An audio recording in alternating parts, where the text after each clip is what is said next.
여러분 혹시 코바디스라는 영화를 아시나요? 최근 몇 년 사이에 개봉했던 코바디스, 한국 교회를 고발한다, 그 코바디스 말고 우리 고전 영화 코바디스, 1950년대에 나왔던, 제가 아주 어렸을 때에 주말의 명화, 토요 명화 이런 데에서 가끔씩 틀어줬던, 여러분들은 잘 모르실 수도 있는데요, 우리 포스터 한번 띄워봐 주실래요? 바로 이런 영화입니다. 굉장하죠. 지금 저기에 나와 있는 사람이 마커스라는 장군이에요. 사령관, 로마의 장군이죠. 배경은 폭군 네로의 시대였습니다. 예수님 추후 약 50여 년경, 로마의 황제 네로. 마커스 장군은 전쟁에서 이기고 로마로 돌아오는 길입니다. 너무 멋있죠. 이 로마가 당시에 전 세계를 지배하고 있었지 않겠습니까? 당시에 마침 여러 나라를 정복하고 싸움에서 이 전쟁에서 승리하고 이제 로마로 돌아오게 되는데요. 이 마커스가 집에 돌아오니까 이제 숙부가, 야, 우리 퇴역 장군이 한 분 계시는데 가서 조언도 좀 듣고 하룻밤 머물다 와라. 그래서 교회에 있는 그 장군님의 집으로 이제 놀러를 가는 거예요. 하룻밤 딱 이제 자러 갔는데 문제는 바로 거기에 리지아라는 아리따운 여인이 있었다라는 거죠. 둘은 사랑에 빠지게 됩니다. 이러쿵저러쿵 일이 있으면서 리지아는 이 살던 집을 떠나서 기독교인이 거하는 어느 외딴 곳으로 떠나버려요. 둘 사이에 뭔가 꽁냥꽁냥 일이 있었겠죠.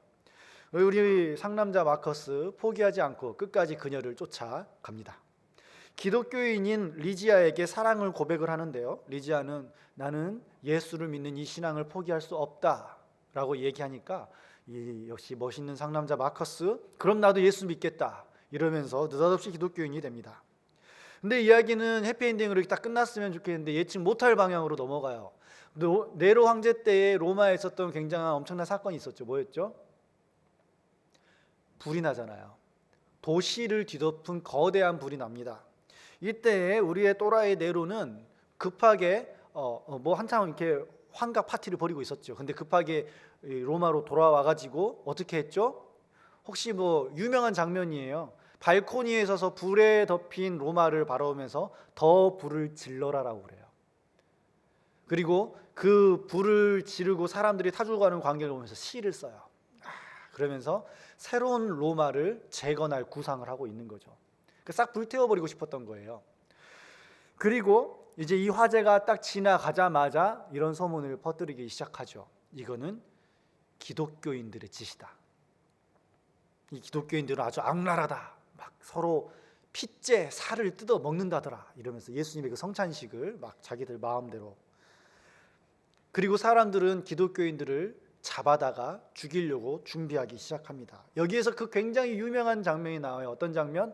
그 원형 경기장에 기독교인들을 묶어놓고 풀어놓고 굶주린 사자를 내보내서 이렇게 잡아먹게 만드는 아주 극악무도한 그런 사형 장면이 이제 나오게 되는 거죠. 기독교인들을 잡아들이기 시작한 네로, 마커스는 기독교를 믿게 된 건 정확하게는 아니었지만 사랑하는 리지아와 그녀의 양부모를 찾아서 감옥으로 갑니다. 그리고 덜컥 같이 갇히게 되죠. 그러면서 그 죄수들 사이에서 기독교인들의 행동을 보게 됩니다. 많이들 들어보셨을 거예요. 사형을 앞둔 그리스도인들이 찬양을 부르기 시작해요. 밖에서는 굶주린 사자의 으르렁거리는 소리가 들려오지만 그 소리보다 더 강력하게 성도들은 한 명씩 한 명씩 찬양에 동참하면서 큰 합창이 이루어지기 시작합니다. 처형의 시간이 다가오면서 두려움에 떠는 교인들에게 들려오는 사자의 울음소리, 그리고 또 한켠에서는 주님을 찬양하기 시작하는 성도들의 찬양 소리가 이 대꾸를 이루죠. 로마를 탈출해서 누군가 급하게 딱 이 시기에 누군가가 로마를 탈출해서 열심히 길을 걸어가고 있습니다. 한 사람, 그 사람은 바로 베드로예요. 화면이 이때 딱 전환이 되거든요. 베드로가 길을 한참 가는데 길가에서 예수님을 만납니다. 그 예수님을 만나고 나서 베드로는 긴 여정을 가려고 가지고 다녔던 지팡이를 그 자리에 꽂아놓고 다시 로마로 돌아가게 됩니다. 이제 처형의 시간이 가까이 다가오고 있습니다. 사람들을 한 명씩 한 명씩 묻기 시작하고 마침 로마로 돌아온 베드로도 똑같이 끌려가서 원형 경기장에 들어가게 되죠. 여기에서 또 로맨스가 피어나지 않겠습니까? 이 사랑에 불타는 두 남녀는 베드로의 주례 아래에 사형장에서 혼인식을 맺고 베드로는 수많은 관중 앞에서 갑자기 설교를 하기 시작합니다. 그리고 나서 그 즉시 끌려가서 바티칸 언덕에서 십자가에 거꾸로 매달려 죽게 되죠. 굶주린 사자가 으르렁거리고 있는 원형 경기장에 내몰린 기독교인, 찬송가를 부르면서 기꺼이 사자의 먹이가 되어가는 이들의 모습을 보고 네로는 두려움에 사로잡힙니다. 도대체 무엇이 저들을 죽음 앞에서도 노래하게 만드는가? 베드로가 바티칸 언덕으로 끌려가기 직전에 마커스와 리지아는 결혼식을 올리고, 그리고 관람석에 앉아있는 로마 시민들에게 네로의 폭정과 로마의 대화재를 일으킨 건 바로 황제였음을 고발하기 시작합니다.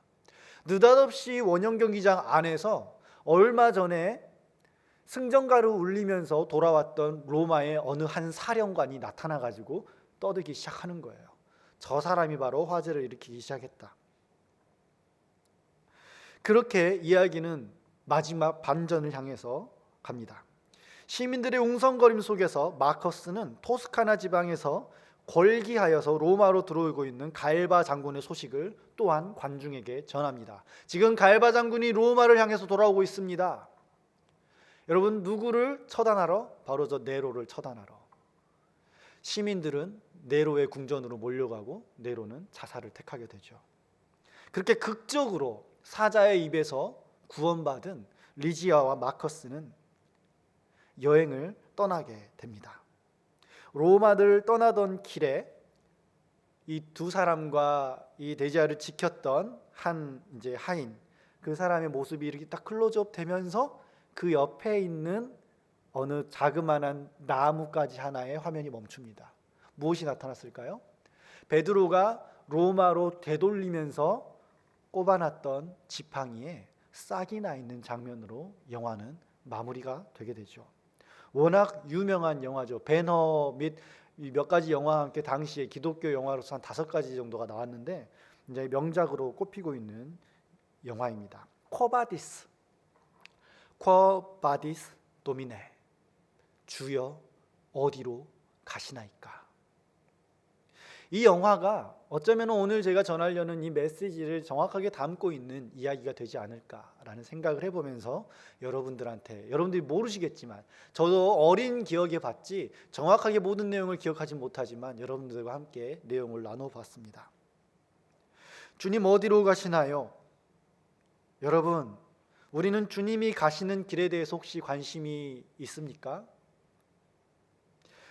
이 시대와 지금 현재 이 나라 대한민국, 이 민족, 그리고 이 교회, 특별히 우리 청년 공동체가 어디로 향하고 있는지 혹시 알고 계십니까?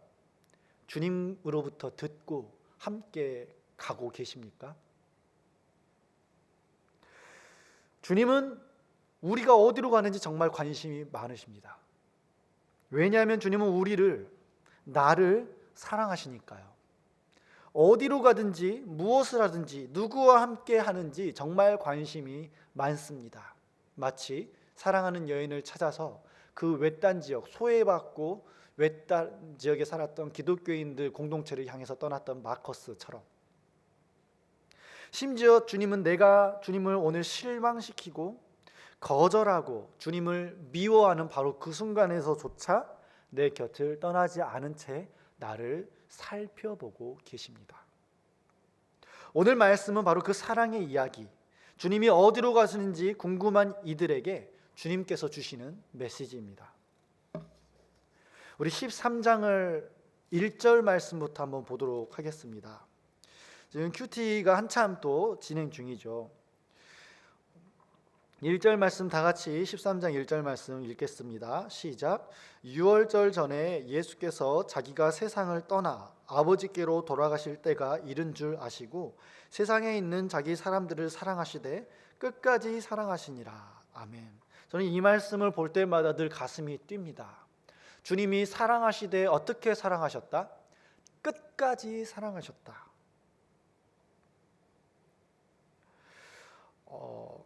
여러분 이 상황을 다 아실 거예요. 요한복음 13장부터 해가지고요, 예수님의 발 씻기는 장면, 떡을 떼는 장면, 그리고 17장까지, 17장은 어떤 장면? 예수님이 홀로 제자들을 향하여서 축복하고 하나님한테 간구하는 기도, 저들로 하나가 되게 하여 주십시오.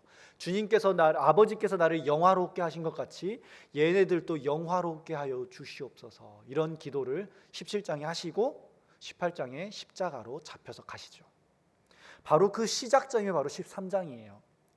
예수님께서는 3절 말씀, 저녁 먹는 중에 예수는 아버지께서 모든 것을 자기 손에 맡기신 것과 또 자기가 하나님께로부터 오셨다가 하나님께로 돌아가실 것을 아시고, 여기서 굉장히 중요한 장면이 나와요. 하나님과 예수님과의 관계.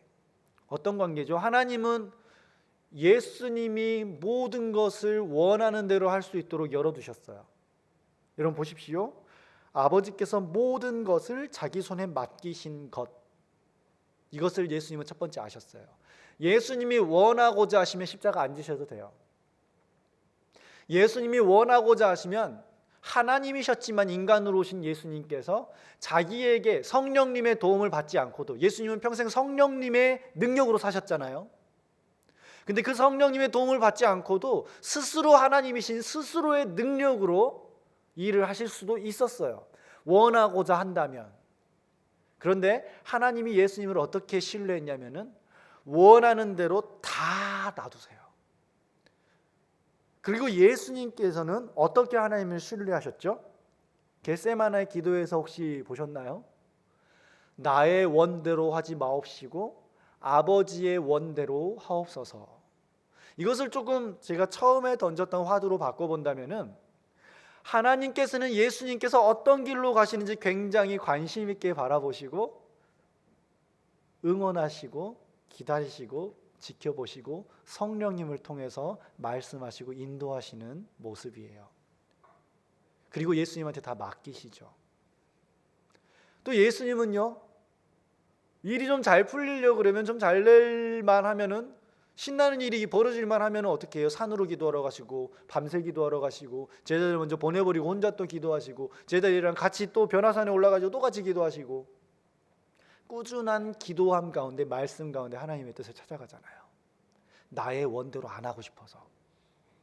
서로가 서로를 얼마나 신뢰하는지, 아버지의 길이 어디에 있는지 늘 민감하게 살피셨고, 하나님은 내 아들이 어느 길로 가는가 늘 인도하시고 지도하시고 그리고 맡겨 놓으시고. 이것이 우리한테도 똑같아요, 여러분. 하나님이 우리를 얼마만큼 신뢰하시냐면 여러분들이 하고 싶은 대로 다 놔두시잖아요. 하나님은 나한테 관심이 없어, 그게 아니라 하나님은 항상 민감하게 우리의 길을 살펴주시는데, 성령님을 통해서 또한 말씀을 통해서 기도 가운데 늘 우리가 어떤 길로 갈지를 가르쳐주고 살펴주시지만 그 다음엔 어떻게 하신다고요? 맡겨주신다고요. 사랑하니까. 그런데 우리는 하나님의 길을 별로 알고 싶지 않죠. 그럼에도 불구하고 주님은 예수님에게 하신 그대로 우리한테 하셔요. 왠지 아세요? 예수님이 우리 대신 죽었거든요. 아버지여, 저들은 저들이 하는 일이 짓이 무엇인지 아직 모릅니다. 내가 여기서 죽을 테니까, 쟤들을 위해서 대신 죽을 테니까 저들의 죄를 용서하여 주십시오. 이게 예수님의 기도였어요. 이 예수님의 기도를 하나님께서 들으셨죠. 그래서 예수님께 하셨던 그대로 어떻게 해요? 성령님을 똑같이 진짜 쓰레기 같은데, 시궁창 같은데 가슴 속에 부어주시잖아요. 예수님에게 성령이 한량없이 임하셨던 것처럼, 하늘로부터 성령님이 비둘기처럼 임하셨던 것처럼 제자들에게, 사도들에게, 성도들에게 어떻게 해요? 성령이 불의 혀같이 임해버린 거예요. 똑같이 대해주세요. 예수님에게 대하신 그대로 우리에게. 예수님은 바로 이것을 우리한테 알려주고 싶으셨던 거죠. 어떻게? 허리에 수건을 동이고 앉으셔서 제자들을 한 명 한 명 씻겨주기 시작합니다. 여러분 많이 들어보셔서 아시죠? 하늘의 교회 주일학교를 졸업하신 분들은 아실 거예요. 집에 손님이 왔을 때 그 손님의 발을 씻겨주는 사람은 그 집에서 누가 하는 일일까요? 1번 주인, 2번 주인의 아들, 3번 가장 낮은 종. 몇 번일까요? 예수님이니까 아들 아닌가? 3번 가장 그 집에서 서열이 낮은 종, 노예 중에 가장 낮은 노예가 하는 일이에요. 근데 예수님이 느닷없이 이런 일을 행하시면서 내가 그랬으니까 너희도 이렇게 하렴이라고 본을 보여주시는 거죠. 내 자존심을 버리고 내가 하나님 앞에 자존심을 버렸으니까 너희들도 한번 자존심 버려봐. 그럼 사랑할 수 있어. 너 체면, 하나님 앞에 너의 지체들 앞에 네 체면을 버려봐. 그러면 하나님이 일하실 수 있어. 예수님께서는 그걸 계속 보여주셨고 저도 그리고 여러분들도 그 길을 따라가기 위해서 정말 애쓰고 계시잖아요. 예수님께서 그렇게 먼저 종의 모습을 보여주시고 나서 말씀하십니다. 21절 말씀. 예수께서 이 말씀을 하시고 심령이 괴로워 증언하여 이르시되 내가 진실로 진실로 너희에게 이르노니 너희 중에 하나가 나를 팔리라. 여기서 우리 한 가지 한번 생각해 봅시다. 예수님은 지금 가룟 유다가 자기를 팔 것에 대해서 알고 계셨을까요? 모르고 계셨을까요? 정확하게 알고 계셔요. 알고 계실 뿐만 아니라 이놈 새끼가 나를 팔려나 보다. 이놈 새끼 어떻게 하나 두고 보자. 이놈 새끼 막 이러면서 이러고 계셨을까요? 그렇지 않아요. 심령이 괴로워서. 이 심령이라는 말은 마음속 가장 깊숙한 그곳을 말해요. 저 깊은 곳에서부터 마음이 괴로운 거예요. 미치겠는 거예요. 왜? 내 사랑하는 제자 중에 한 명이 나를 버릴 테니까, 팔 테니까. 여러분 가룟 유다만 그랬을까요? 오늘 말씀을 봅시다. 베드로가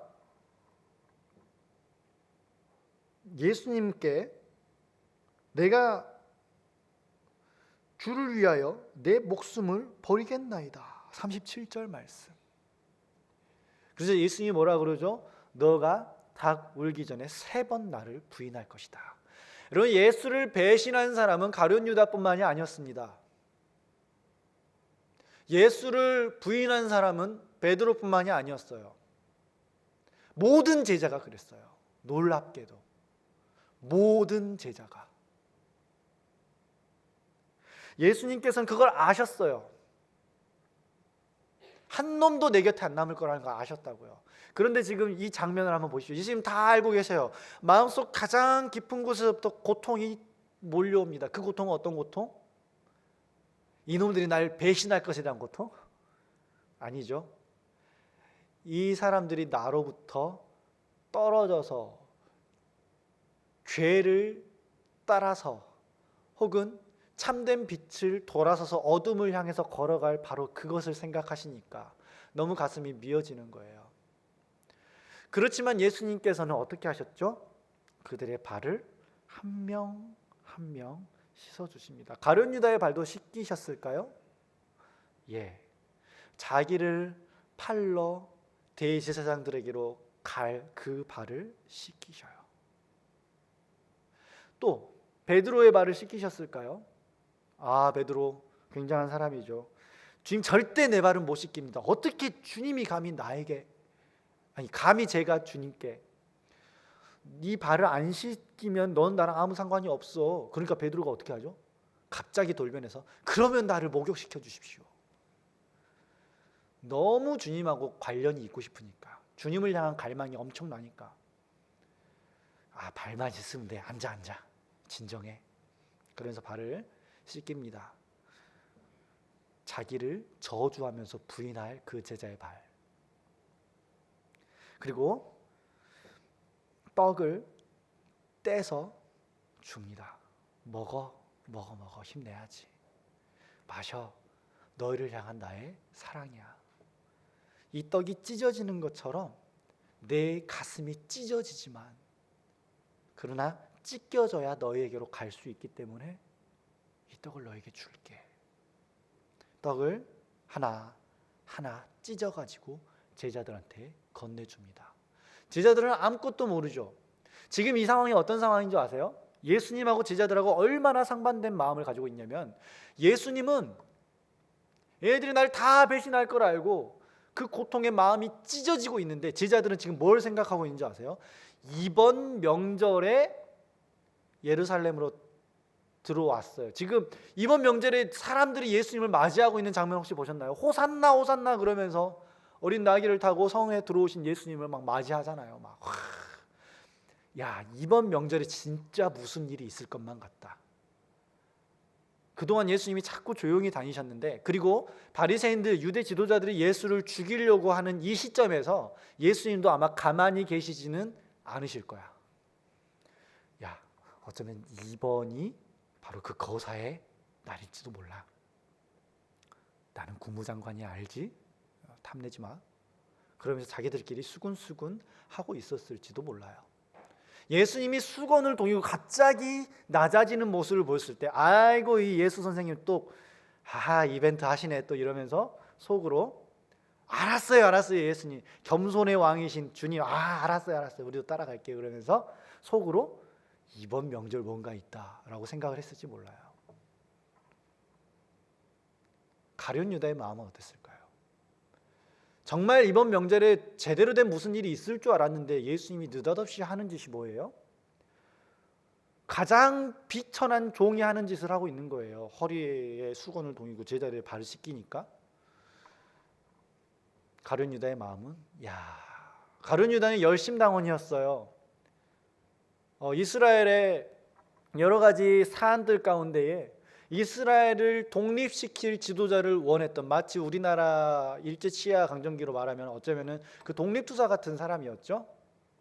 그런데 이 예수님이 하는 짓을 보니까 영 소망이 없는 거예요.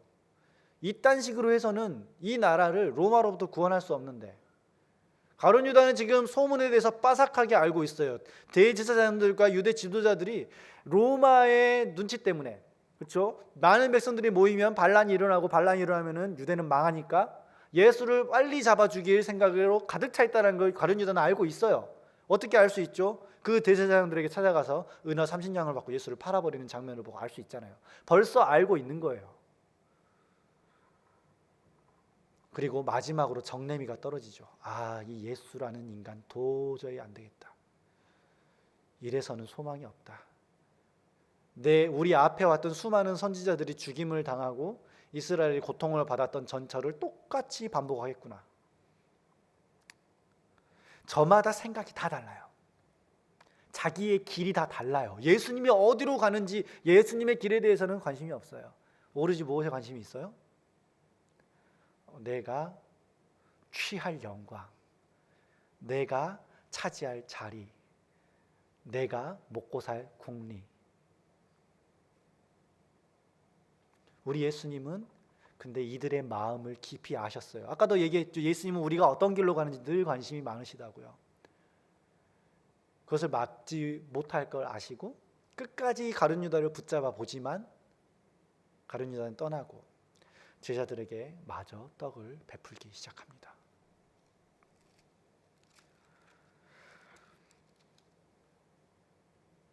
그리고 예수님의 십자가 사건이 벌어지죠. 베드로는 얼마나 당황스러웠을까요? 이 이후에 보면은 로마 군인들이, 가룟 유다가 이제 군인들을 끌고 와가지고 예수를 잡잖아요. 베드로가 칼을 빼들고 대제사장의 종 하인이었던 말고의 귀를 쳐서 떨어뜨리잖아요. 근데 예수님이 어떻게 해요? 칼 집어넣어. 칼로 흥한 자는 칼로 망하게 될 거야. 집어넣어. 예수님, 난 예수님을 구해야 돼. 아니, 집어넣어. 예수님 이렇게 가시면 안 돼. 아니야. 이 방법이 아니야. 그리고 도리어 그 대제사장의 종의 귀를 붙여주세요. 자기 잡으러 온 개를. 그리고 끌려가기 시작합니다. 너무 힘이 없어요. 대제사장의 마당, 예수님의 뺨을 치고 침을 뱉고 사람들이 모욕을 하기 시작하는데, 제자들이 뒤에서 저 멀리서 바라봤을 때, 아니 주님 제발 한마디라도 하세요. 제발 명령만 하시면 저 사람들 다 죽일 수 있잖아요. 이 사람들 다 무릎 꿇릴 수 있잖아요. 주님 이 사람들에게 문둥병이 피어나기도 할 수 있잖아요. 한 말씀만 하십시오. 제발. 제발 그렇게 힘없이 가지 마세요. 제발. 내가 믿는 예수는 이런 예수가 아니라고요. 제발.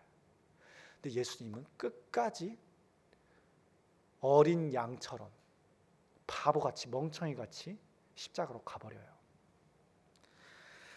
그때의 제자들이 발견한 자기 자신의 모습을 혹시 생각하실 수 있을까요?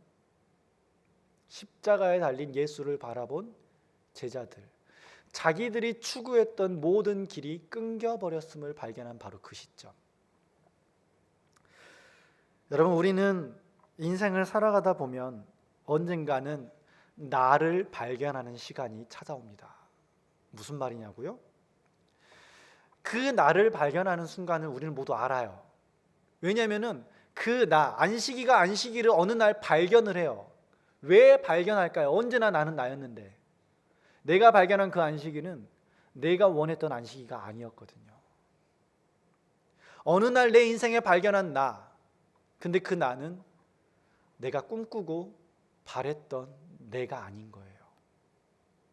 성격도, 생긴 것도, 하는 일도, 관계도, 가슴속에 살아 숨쉬던 꿈도 사라져버린, 사랑에 실패해버린, 신앙에 넘어져버린 나. 나이를 먹어가다 보면 20대, 30대 분명히 지나면서 그런 나를 발견하는 시간이 와요. 어쩌다가 내가 여기까지 왔지? 내가 어디서부터 잘못되었던 거지? 왜 이렇게 꼬여버린 걸까? 우리는 모두가 그런 순간이 찾아오게 되어 있습니다. 바로 그때 오는 이 말씀을 읽어야만 하는 것입니다. 제자들은 아직 아무것도 몰라요. 자기가 원하는 길을 갈 것에 꿈에 부풀어 있죠. 희열 혹은 실망. 우리 예수님께서는 우리에게 말씀하십니다.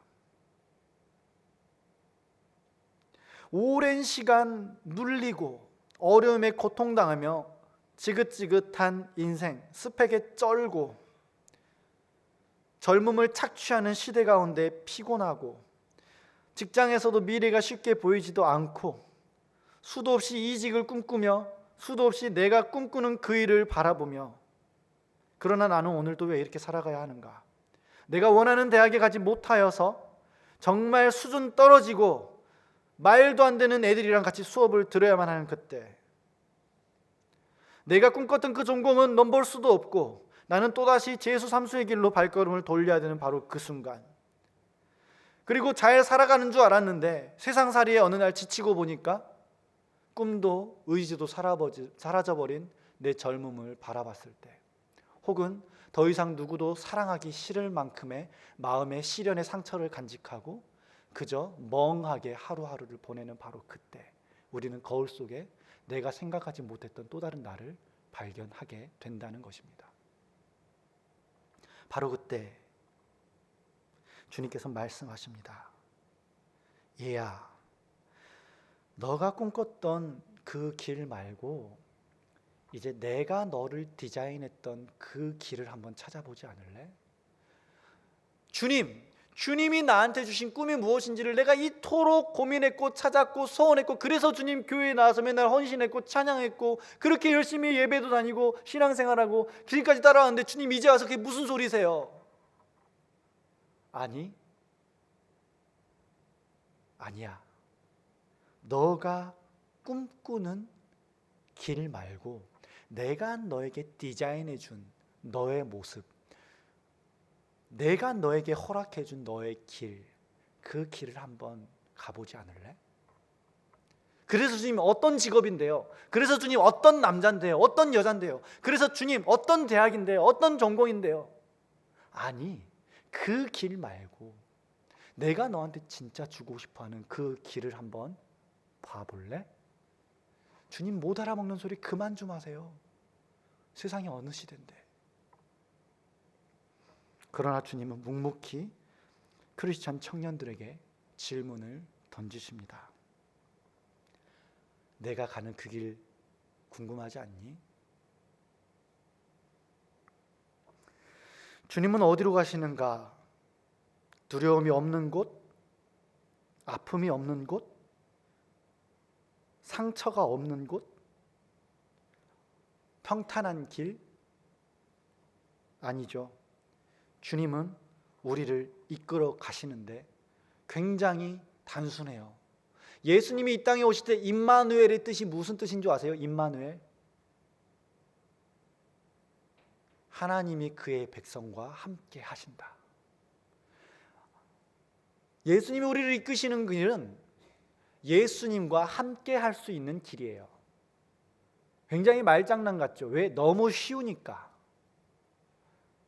너무 쉬워요. 성경에서 이미 수천 번, 수만 번 나왔던 얘기예요. 그런데 우리는 그 길을 여전히 몰라요. 여전히 어느 직장인지, 어떤 남자인지, 어떤 여자인지, 어디에서 무슨 사역을 해야 되는지 꾸준히 그런 생각이 가득 차 있죠. 근데 예수님께서는 말씀하세요. 내가 너를 이끌어 갈 텐데 어디로 이끌어 갈 거냐? 나랑 같이 있을 수 있는 바로 그곳으로. 많은 사람들이 종교를 넘어서서 진리를 보지 못하는 결정적인 장애가 여기 있는 거예요. 인생의 비전을 찾으라고 꿈을 가지라고 하는 수많은 사람들의 메시지 속에 가려져 있는 핵심, 그건 뭐죠? 너가 어디에서 무엇을 하든지 난 너와 함께 하겠다. 그게 뭐죠? 내가 어디에서 무슨 짓을 하든지 여전히 나를 잘 살펴주고 계시는 그 주님을 발견하는 것. 우리 인생의 또 다른 정말 나도 몰랐던 나 자신을 발견한 것. 저는 제가 많은 사람들과 함께 했을 때 굉장히 피곤하다는 사실을 20대 후반 29쯤 넘어서 알았어요. 제 성향이 그런 성향이라는 걸. 그전에는 알았지만 무시했어요. 왜요? 항상 리더십의 자리에 있어야만 했으니까. 그리고 잘한다라고 했고 사람들도 나한테 잘한다 그랬으니까. 그런데 나중에 다 놓고 나서야 보이더라고요. 아, 내가 이런 건 좀 피곤해하는구나. 아, 난 좀 이런 식이구나. 몰랐어요. 그런 내 자신을 발견했을 때 난 내가 잘하고 있는 줄 알았어요. 그런데 지나고 보니까 형편없었던 거예요. 그런 나 자신을 발견하기 전에 우리 예수님을 한번 다시 발견하자고요. 있는 그 자리에서 많은 사람들이 직장 생활을 하면서 이 직장에 무슨 의미가 있나, 나한테 무슨 의미가 있나, 이런 고민들을 많이 해요. 그런데 주님은 한결같은 뜻으로 말씀하십니다. 네가 있는 그 자리에서 정직하고 성실해라. 그것이 하나님의 뜻이다. 근데 우리는 하나님의 뜻이 자꾸 어떤 직장에 있는지, 나의 자아실현에 있는지 자꾸 따져요. 그건 따져야죠. 근데 그것은 신앙 안에서 따질 게 아니라 인생을 살아가면서 누구나 따지는 거예요. 하나님 안에서 따질 게 뭐냐고요. 정직하고 성실함의 길을 따라가는 사람들이 결국 어디로 이르는지, 뱀처럼 지혜롭고 비둘기처럼 순결한 삶을 추구하는 게 무엇인지, 그 길을 배울 생각보다는 저는 혹은 우리는 대부분 내가 그리는 그것, 종교 안에 머무르기 쉽다라는 거죠. 세상이 가르치는 가치관에, 세상이 말하는 꿈에, 세상이 말하는 비전에 취해서. 그렇다고 교회에서 자아실현을 하지 말라고 가르치는 게 아니에요. 하나님께서는 누구보다도 내가 너를 어떻게 디자인했는지를 네가 발견하기를 바래 라고 말씀하시는 게 바로 그 하나님이세요. 우리가 행복하기를 누구보다 바라시는 게 바로 그 하나님이시라고요. 그러니까 우리는 고민하는 거예요. 내가 무슨 일을 할지, 어떤 전공을 할지, 누구와 함께 살지. 그건 지극히 당연한 거예요. 그런데 그 너머에 진짜 예수의 길이 뭐냐고요. 여러분, 예수님이 십자가 지는 취미가 있었나요? 막 웨이트 트레이닝 하시면서? 그렇지 않잖아요. 그렇지 않잖아요. 예수님이 자아실현을 위해서 인생을 사셨나요? 그렇지 않잖아요. 예수님은 자기의 디자인된 하나님, 예수님은 디자인되지 않았죠. 그 디자이너시죠.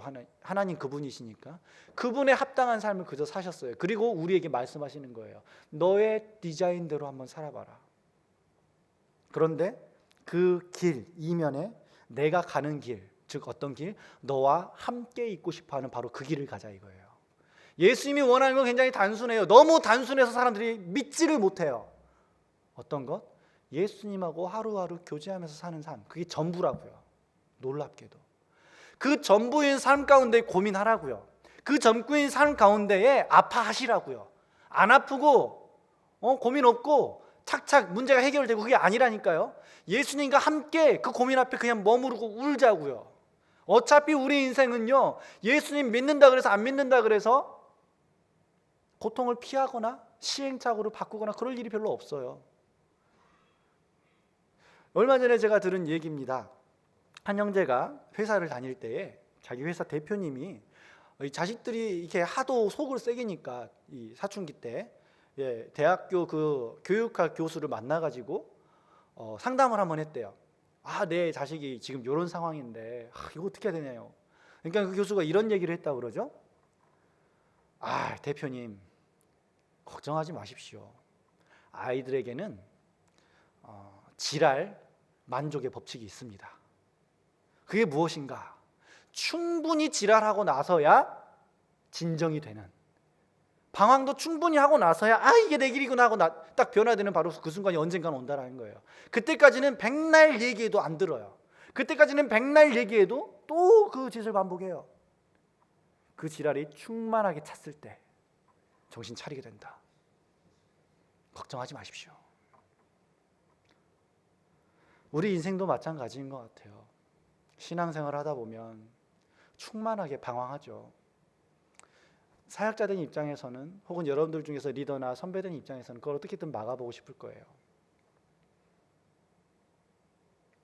그러나 우리 주님께서는 끝까지 찢어지는 마음으로 떡을 떼어서 나눠주시고 다시 돌이킬 수 있도록 붙잡아 주시고, 지금은 너 자신이 어떤 존재인지 너가 너를 발견하지 못했기 때문에 너가 나를 따라온다라고 얘기하지만 넌 날 지금은 따라올 수 없어. 그런데 때가 되면 너가 나를 다시 따라오게 될 거야. 인생에 혹시 여러 골짜기나 막힘이나 답답한 가운데 있으신 분들이 계신가요? 혹은 또 다른 나를 발견해서 마음이 무너지고 힘든 시간, 방황의 시간을 보내고 계신 분들이 계신가요? 우리 주님께서 말씀하십니다. 후에는 나를 다시 따라오게 될걸? 지금은 너가 좀 안 된다 그러지만 조금만 더 지나봐. 너가 나를 더 멋있게 따라올 날이 올 거야.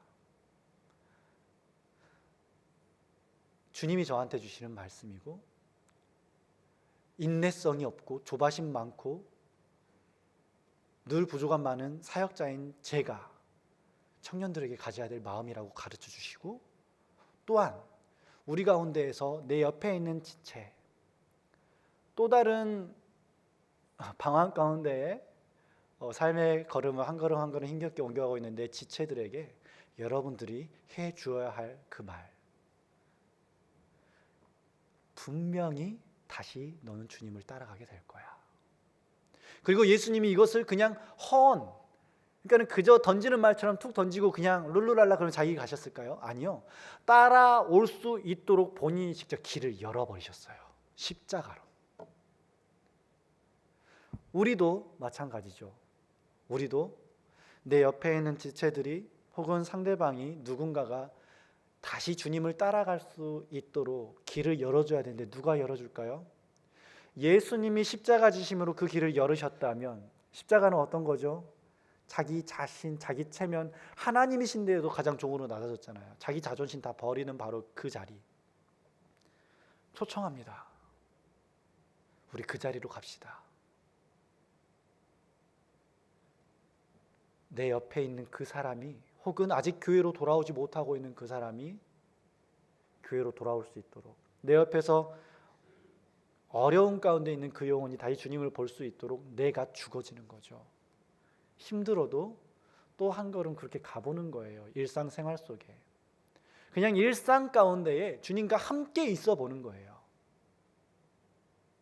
그렇게 한 걸음 한 걸음 갈 때에 떠났던 영혼이 돌아오기도 하고, 내 방황이 종지부를 찍기도 하고, 예상치 못했던 순간에 막혔던 담들이 무너지기도 하고.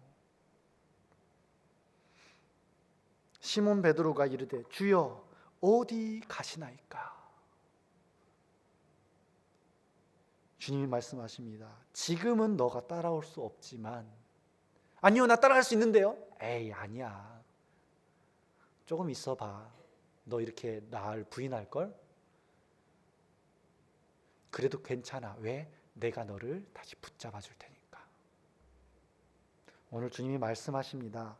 정말 주님도 모르고 아무것도 모르고 그저 맹하게 살아가는 내 인생에 주님께서 계속 일하고 계신다라고 사인을 주고 계셔요. 계속. 우리는 그 사인에 어떻게 반응할까요?